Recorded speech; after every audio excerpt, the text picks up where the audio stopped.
अस्सलामुअलैकुम, welcome to my YouTube channel. आज मैं रमज़ान अफ्तारी के लिए बना रही हूँ हास ड्रिंक डेट्स मिल्क शेक। उम्मीद करती हूँ कि आप लोगों को मेरी ये रेसिपी पसंद आएगी। अगर पसंद आए तो मेरे चैनल को ज़्यादा से ज़्यादा सब्सक्राइब करें। 15 से 20 खजूरें ले लें, उनकी गुठलियाँ निकाल लें। मैं ये नरम वाली खजूरें ले रही हूँ। अगर आपके पास सख्त वाली हैं तो उन्हें पहले आधा घंटा नीम गर्म दूध में भिगो दें। 3 खाने के चम्मच चीनी और 3 गिलास ठंडा दूध। एक ब्लेंडर लेंगे और उसमें ये तमाम अज्जा डाल देंगे।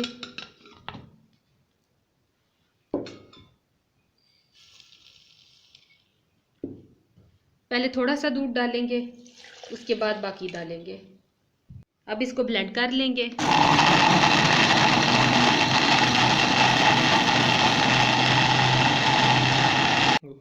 अब बाकी दूध इसमें डाल देंगे। अब इसको ब्लेंड कर लेंगे।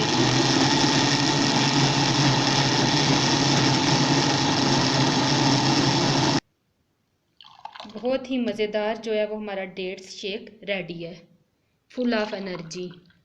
अफ्तार करने के बाद बंदे को नकाहत महसूस हो रही होती है, आप ये पियेंगे तो आपकी जो एनर्जी है वो बहाल हो जाएगी।